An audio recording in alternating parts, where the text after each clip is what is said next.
Hi guys, Ricky Pope here, and this week on the Christian Urge Unite podcast, I'm joined by award-winning filmmaker Jason Head, the director of photography for the new film Nefarious, plus scripture and nerdy news, and we'll get to all of that right after this.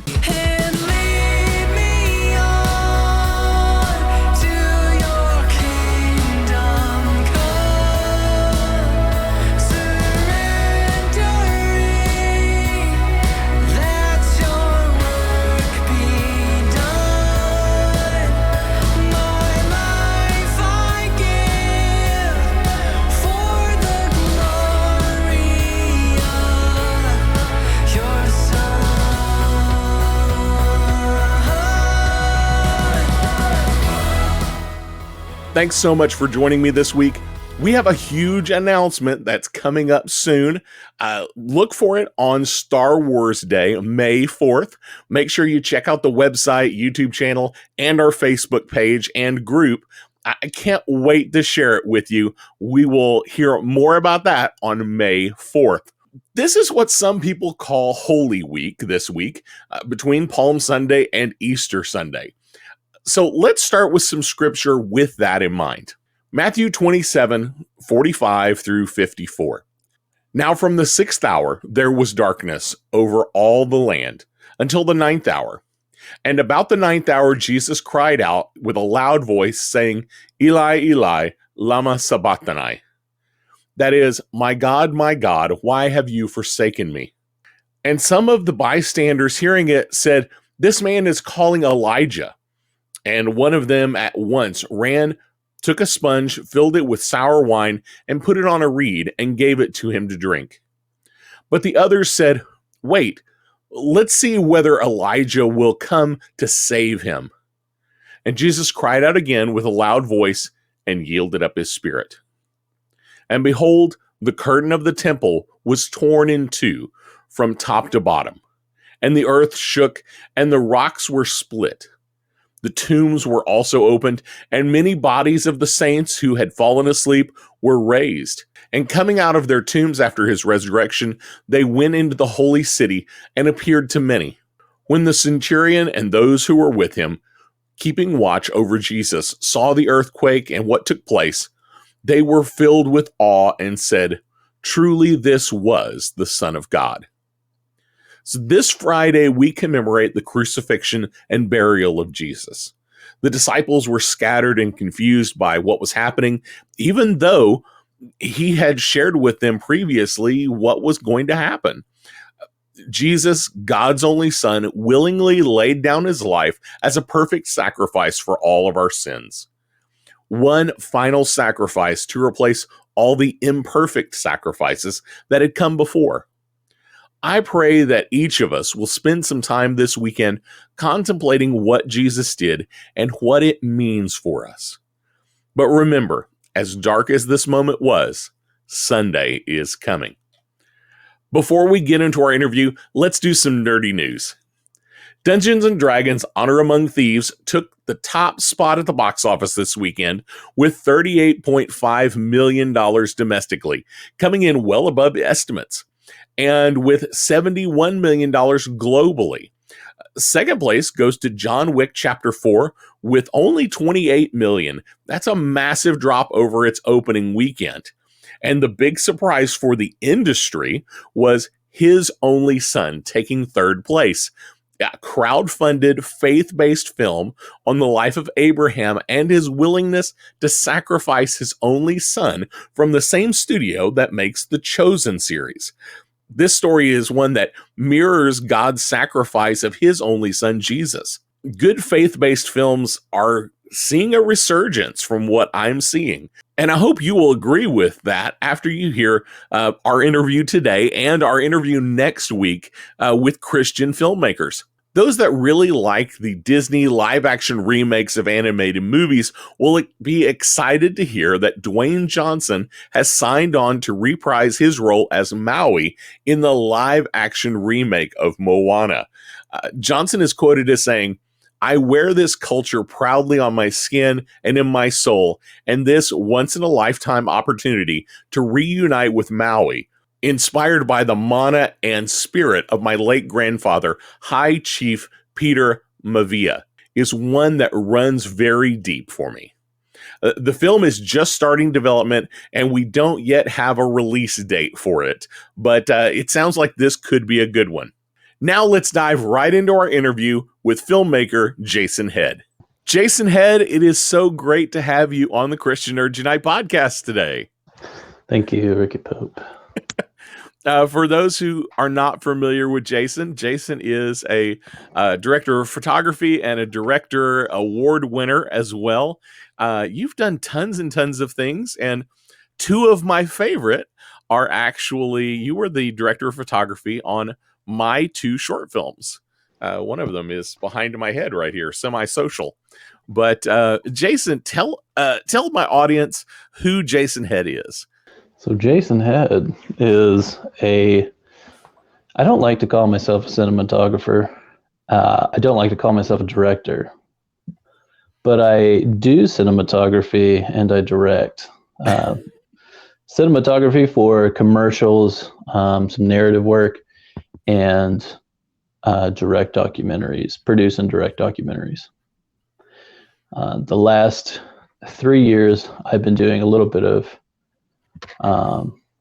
acting as a producer's agent, finding money for projects and connecting individuals who need to be connected to get projects up off the ground. So that's kind of new territory, but not a bad one because I've had a little bit of success in that as well. So awesome. Well, you and I have known each other for quite some time, and I think we probably got connected because of a faith-based film that was here in Oklahoma called Where Was God? And that was that your first experience of working on a feature film? Correct. I was, if I can tell, on Travis Palmer for a second. Yeah, tell the story. I love this story. Go ahead and tell the story. Yeah, so I'm in film school, and one of my professors, Travis Palmer, who we both know, is my cinematography teacher and film sound teacher. And we get to fellowship in after class, and he's a great guy. We both really enjoyed each other. And then maybe 2 years after we started talking, he found me in the hall and he said, "Hey, I'm going to work on a big project. You should come with me, come jump on it." And I just don't remember the professors ever really giving the students opportunity to work. So I was like, cool, yeah, I'd love to. But I was like, I'd have to drop out of school to do that. And so my cinematography teacher, professor, convinces me I should probably drop out of college and go work on a movie. So I jump out of school and I jump on Where Was God? And I didn't know anything about the project other than it was about the tornado that had ripped through Moore, Oklahoma.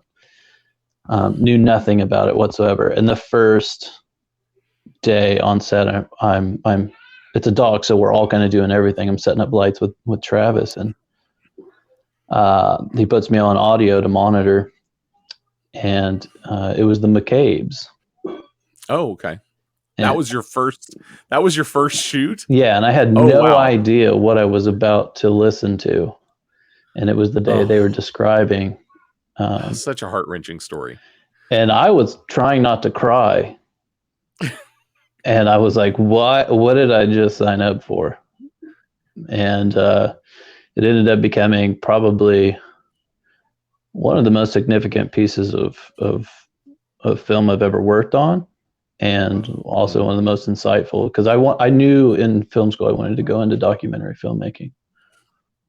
And so it was a big deal for me. And I love, I have a big heart for faith-based content. You don't always get a lot of those rolling around. So I met you, I met Stephen Earp and Brian Cates, and became a little family as we traversed more. And built sculptures and every single thing else we did for a year while we shot. We shot that movie for forever.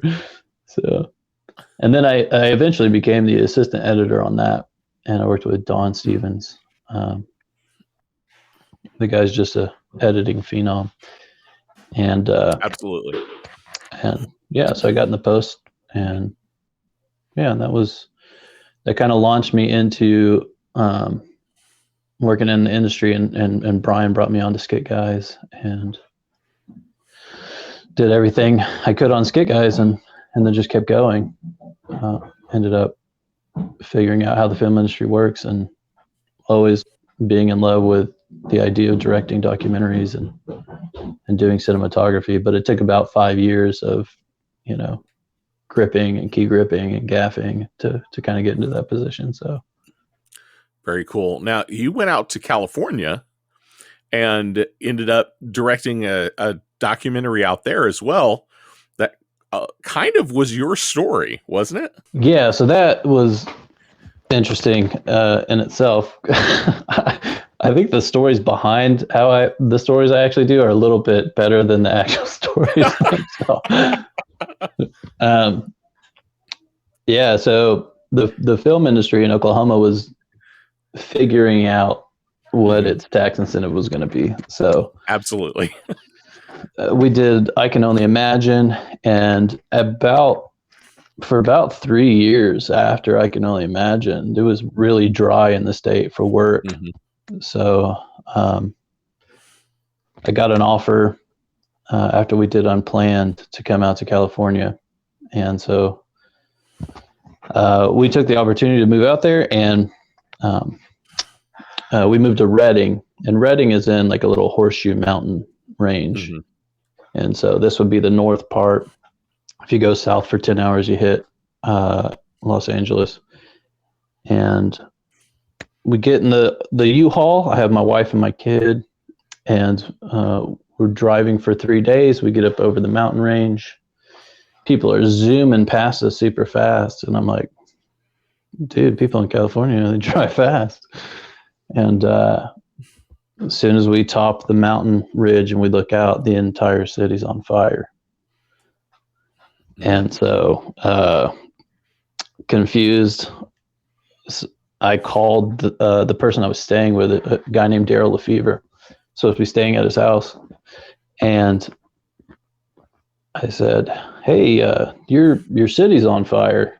And he goes, yeah, I know. My wife's evacuating. I'm in LA. And he's like, so I don't know what that means for you staying with us. So I end up calling the only other person I knew in California, which was my buddy Matt. And we eventually go and meet up with him. And we go to his brother's house, get evacuated from there, and then end up in San Francisco for a while. And while we were in San Francisco, he said, hey, let's go back. Let's go shoot this. We're filmmakers. This is how we can, contribute to what's going on. So I want to say it was 250,000 acre wildfire. Wow. And it turned into a fire tornado because the heat was so intense, created a vortex. And we came back up and we're just running through the fires and shooting it. And then at some point, the studio was contacted. Matt, he owned a studio, he still does, called Spiro Pictures. And the mayor approached him and said they wanted to do a documentary to help heal the community. And so because I was on Where Was God, they were like, Jason's done a devastation documentary before. And they also said the way that he got to the city was really interesting. So I remember the meeting. I came into Spiro and I sit down and they're staring at me smiling. And I'm like, what's going on, guys? And they're like, the mayor wants to do a story and we want you to direct it. And I said, no. And they were like, why? I was like, I don't know anything about Redding. And they were like, yeah, but that's kind of what we need. Redding is a little political. And they were like, it'd be nice to have someone from the outside looking in. I was like, okay, like I see the value in that for sure. And I was like, okay. And then they said, oh, and we want you to put your story in it. And I was like, guys, I don't like having my picture taken. Like that's not really my thing. And so after like a week of convincing, I ultimately did it, and it turned out to be a success. And won some awards, correct? Yeah. So I'm not like big in film festivals. That's not like my scene. Love the idea of it and love the people who put them on. Just not really my scene. I just want to sell the film and make the next one. But the producers put it in Catalina Film Festival, and Catalina Film Festival is like a black tie event on Catalina Island, and like I couldn't even afford to go. It was that expensive. Yeah, it's one of the bigger film festivals in the country. Yeah. So, and our film was a 30, I think 32, 37 minute film with credits. And I mean, it was going up against, we got selected and it was going up against features. And I was like, that doesn't even make any sense. But it put it in the feature category. And then I found out that our film was up against a film by Frank Marshall, Kathleen Kennedy's husband, the guy who did Raiders of the Lost Ark and Jurassic World. And so I was like, strange, like I'm not going to win that for sure. So didn't even go. I actually came back to Oklahoma to shoot a horror film. And like middle of the night, I got a text, and it was Matt, and he said, "You won." And I was like, "Okay, for sure, guy." I thought he was messing with me. And sent me a picture, and he's like, "No, you beat Frank Marshall."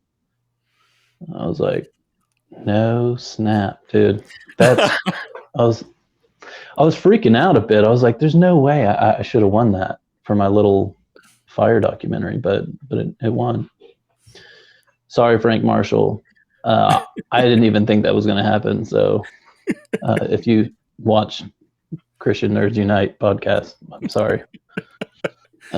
Well, so you've gone on to do some other documentaries, and then you mentioned just now you were back in the state of Oklahoma, and you recently shot a horror film. Now, being somebody comes out of your faith background, and you really enjoy working on faith-based films, what was that like working on a horror film? So the film is not being marketed as a horror film. It's a psychological thriller. Okay. Apparently there's a difference. So it's kind of who you ask. But yeah, I don't know what it is about violence and me being pulled into stories with that. But yeah, so there's a film that came to town called Nefarious. And I know the guys who are putting it on. They bought my life story, and I worked on Unplanned with them, and I found out they were doing a story. It was an adaptation of C.S. Lewis's Screw Tape Letters. It was written by a gentleman named Steve Dees, and he is a talk show host on Blaze TV. Mm-hmm. And I thought it was a really cool idea. I hadn't really read the whole script. I read about half of it before they started, and came in early production, and they were looking at a few cinematographers to DP the film, and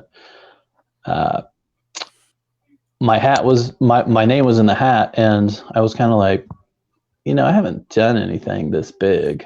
It was a couple $1,000,000, and I was like, I don't know if I'm quite ready for that. So I said, you should call somebody else, and I gave him a name, and they called him, and he came in and jumped on the production, and Well, anyways, you know, God did an incredible job. Came in and made the thing really really shine. Lookbooks and all that stuff, and we go and we shoot in an active live prison for 3 days. Mm. And yeah, there was actual prisoners staring at you while you're setting up lights and Wow, that's got to be shooting. And unnerving. it, I mean, you know, I'm not going to say I was comfortable, but I grew up around some colorful characters, and so I was probably a little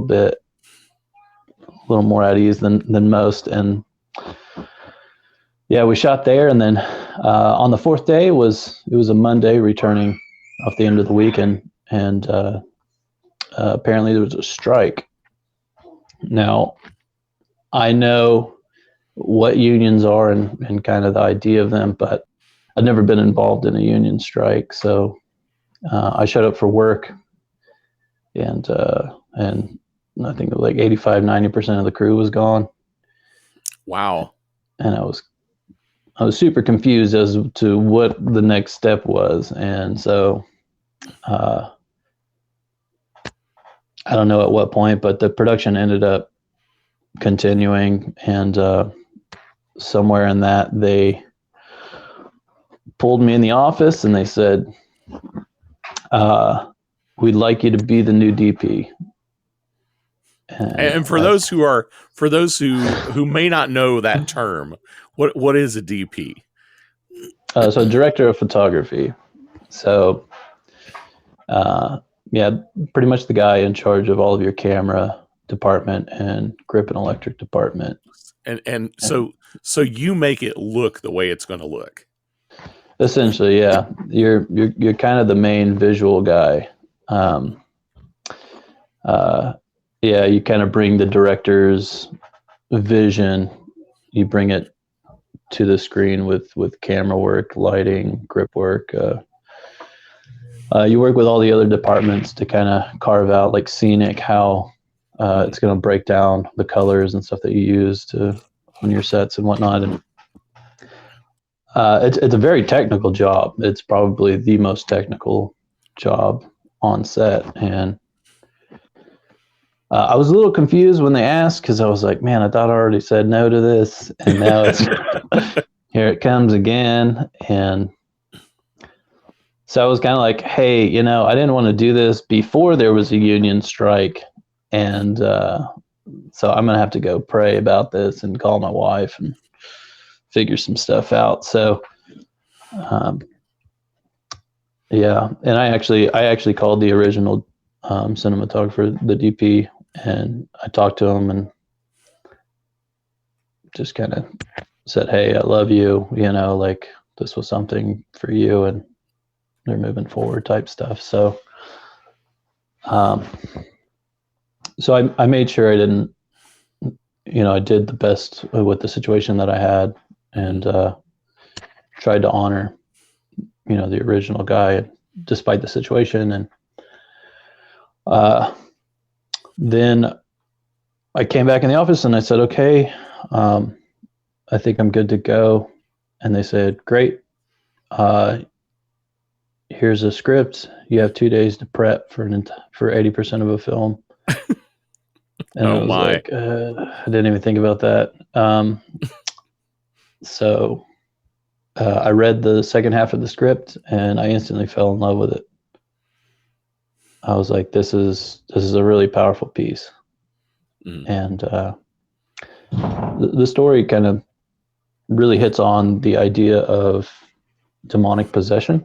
And like, I think a lot of it is to convey that demonic possession is actually a real thing, and that demons are still actively alive. And I think that was something C.S. Lewis was pretty adamant about, was trying to convince Christians of hell, the reality of hell. So, yeah, I loved I loved the script once I read it, and the actors in it. We had Sean Patrick Flannery from Boondock Saints, and he was in the show The Boys, Mm-hmm. and Jordan Belfi, who is super talented. The guy's just, I don't know, he's very GQ, very good looking guy. I felt really ugly standing next to him, as one should, and it was kind of interesting because Sean Patrick Flannery is just a beast, and Jordan Belfi is a beast. Jordan Belfi was in camera department on Wild Wild West with Will Smith. I don't know if you remember. Oh, wow. And so these guys have been in film for a very long time. And then I'm coming in I've done a lot of cinematography. I've done about 150 productions, but these guys are in the thousands. Yeah. And I'm the guy saying, this is kind of how we're going to block it, and this is the way it's going to look. And like Sean was calling my lighting setups. He was calling the stops on the lighting setups before we even measured it. Like that's how good this guy is. And a little intimidating. He also does like Brazilian jiu-jitsu, so he's just kind of like, you know, more assertive than anyone I've ever met. But the guys were great. They gave me a lot of grace to kind of come in and figure some stuff out and get the ball rolling. But our first day, we had to play a lot of catch up, and we shot, I want to say it was 19 pages our first day. Wow. Yeah. That is a lot of shooting in a day. Yeah. Yeah, there's a couple ways to get caught up in with our particular film. The stuff we were shooting was in a prison rotunda that we had built on a soundstage, and it was two guys at a table for most of it. So I did cross coverage just to kind of get us in and out as quickly as we could to kind of catch up. So because the production was, I'm not really sure how this film had gotten made, because when I originally jumped onto the production, we were dead in COVID, and the production had stopped. I think it was for a month or two, or maybe even 3. I can't even remember. Oh, wow. But I got COVID, and so did both of the directors and one of the producers and the DP. And I ended up in the hospital on oxygen. I got the Delta variant, and I was on my deathbed. Like, it was a miracle I didn't die.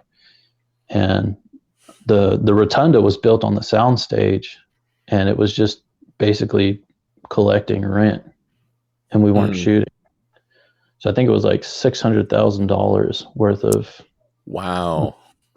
for nothing. Like, so they were in the hole financially, and then there was a union strike, and it was delayed a couple of days. It was like, and there was a ton of other stuff. Like the priest on set, his appendix burst. Oh my goodness. Yeah, there was a lot of like just very odd, strange things happening to the production. So luckily, I'm kind of like being a doc guy, and you have to kind of be able to ebb and flow and adjust pretty heavily. So it was nice for that, because I basically had to create all of the shots off the top of my head. So I would shoot for 10, 12-hour days, however long we were shooting, and then I would go home and I'd map out the next day, like a generalized map, read that and fall asleep, get a couple hours of sleep, and then come back and do it all over again. And it was tough, and I wasn't drinking caffeine at the time. I quit drinking caffeine, so that was not a great time to get off caffeine. I mean, it was tough. So, but we got it in the can, and we should not have. And we had a good team. We had, like, you ever seen that movie, The Replacements? Yeah. So that's essentially what our crew was just a bunch of randos who had never worked together came in, and man, they hung in there with us, and we shot with a crew that was about half the size of the original crew. Like, we didn't even have a scripty, and like I think we didn't even, I don't even know if we had an art department. Like we had like one person, and it was nuts. It was absolutely Wow. chaotic. But I just kind of put my head into the work and kept going, and tried to make sense of all of it. And there was a lot of politics happening around the film, and there were people texting me from all over because of what was happening with the union strike. And yeah, it was crazy. It was nuts. And but we got it in the can, and I still haven't seen the finished product yet. Um, so And I'm it's pretty supposed to be excited for coming that. out in just about a month, April 14th, I believe it is. And the film's called Yeah, Nefarious. yeah, Now, you and I we've talked about filmmaking off and on for several years. And you've done a lot of different things like you've described. Um, and when you and I talked early on, it was apparent what you really wanted to do. You wanted to be the director of photography. That was what you wanted to do. Now you've directed, you've won awards. Is director of photography still where your heart is?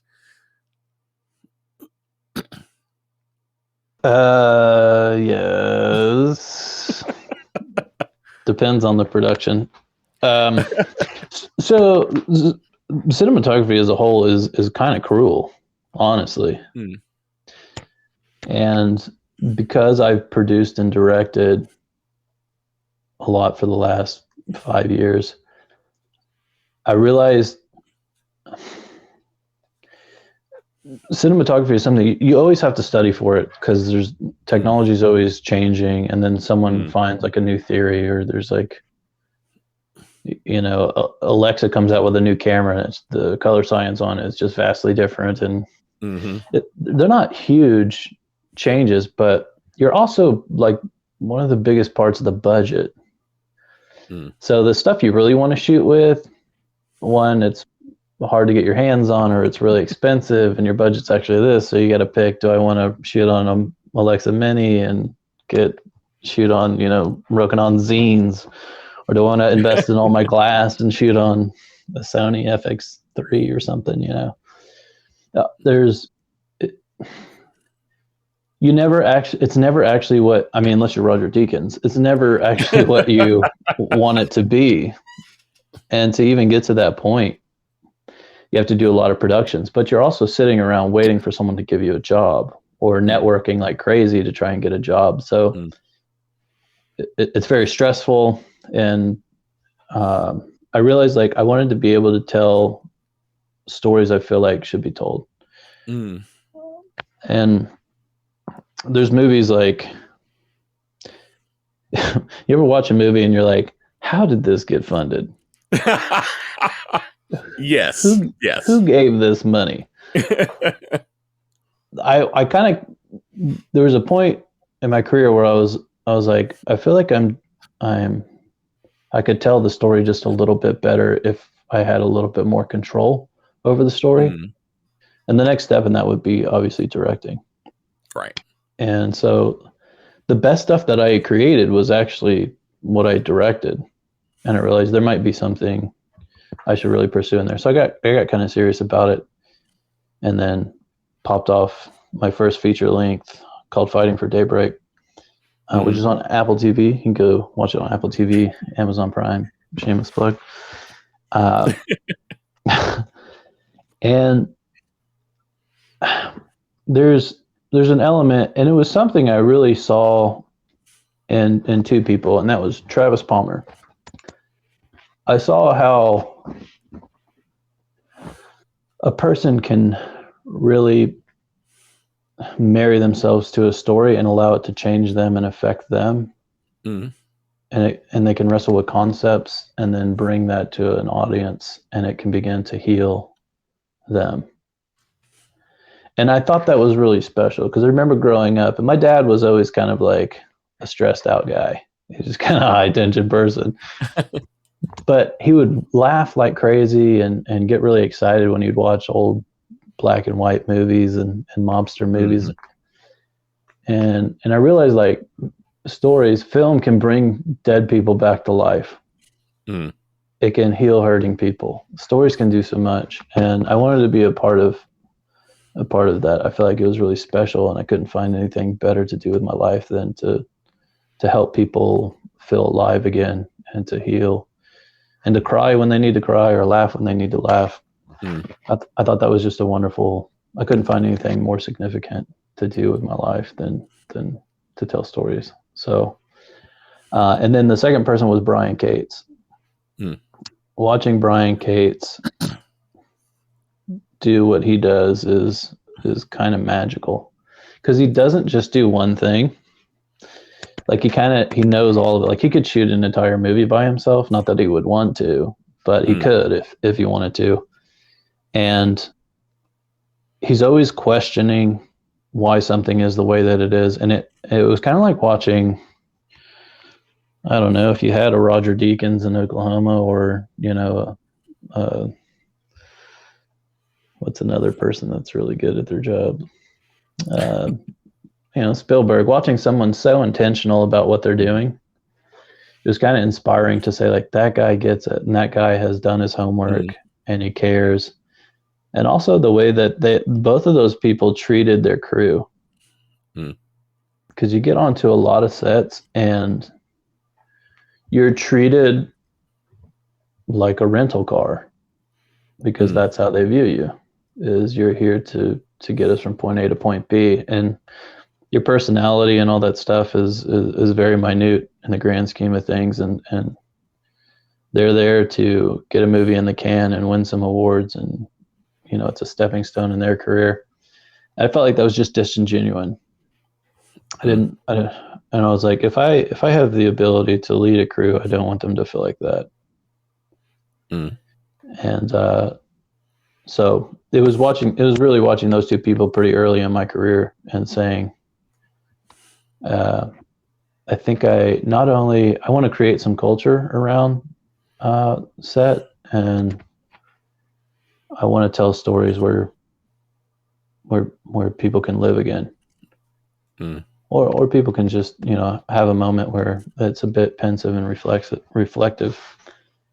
And I just wanted to add some value on both set and on screen. And so. Awesome. Well, how has your faith played into what you have done over the years?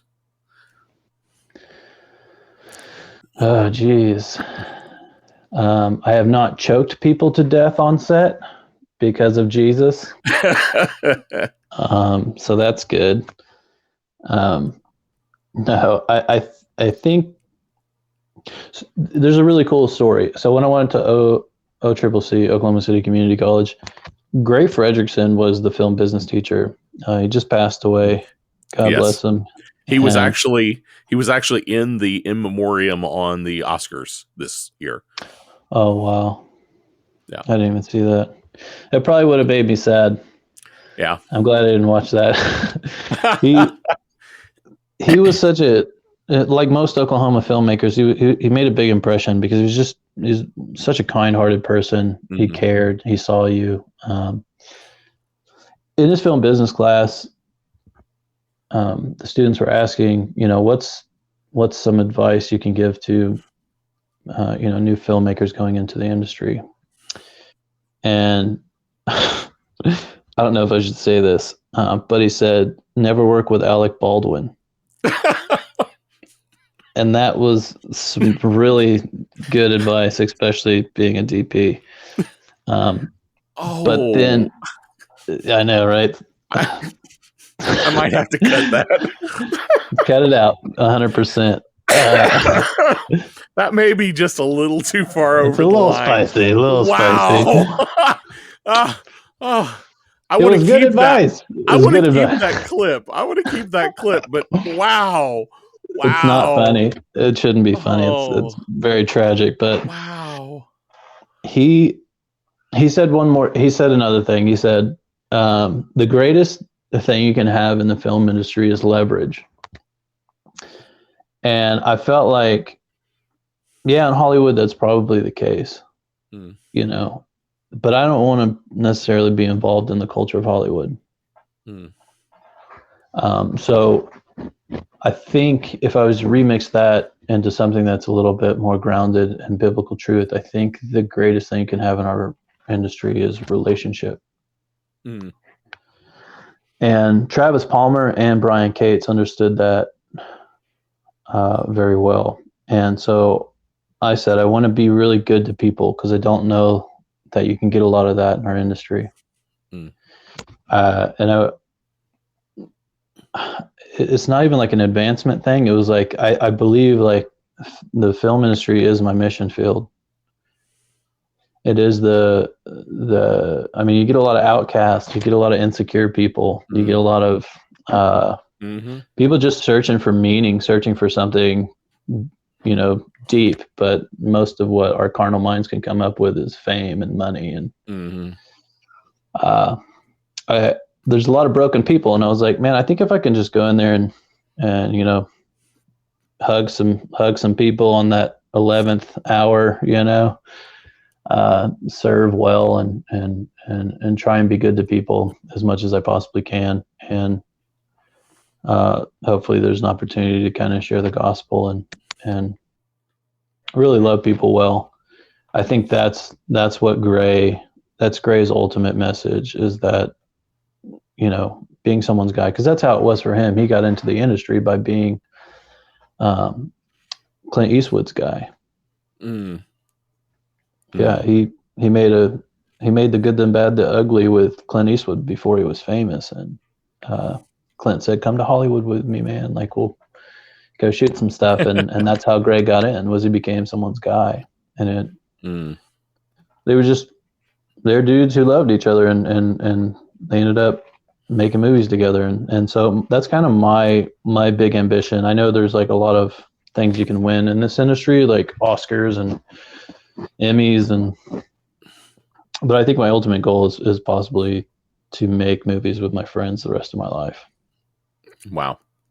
And that would be satisfying for me. And I knew going into documentary filmmaking, I was probably going to live on a teacher salary. So documentaries, most guys that get into it don't say, I'm going to win an Oscar for this. They typically say, like, I feel like this is really important for the world to hear. So yeah, man, that's, if that answers your question, how that faith ties into that, I think it's being light in some pretty dark places. Awesome. Well, you have, I have loved all of your work. And personal thank you for making my very minimal shorts look so much better than they ever could have been. So thank you for that personally. But let me ask you this. Possibly some of our listeners might be interested in getting into filmmaking at some point. What's some advice what's one bit of advice you'd give to somebody who is thinking about the film industry might be something they want to do in the future? Geez. Other than run quickly. I was about to say, it's not what you think it is. 100%. And there's no way you could really communicate that. Yeah. But film has a particular way of weeding people out. So I think it was something like 1 in a million people actually that enter the film industry actually make a career out of it.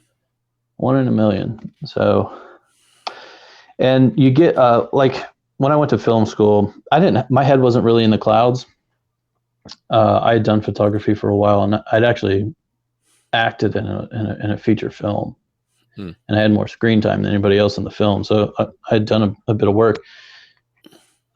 But I felt like a lot of kids that were there, they were wanting to become Lars von Trier or Keanu Reeves or James Cameron. And that's great, but I don't think we realize what it actually takes to do that. And it's not learning how to tell stories better than anyone else.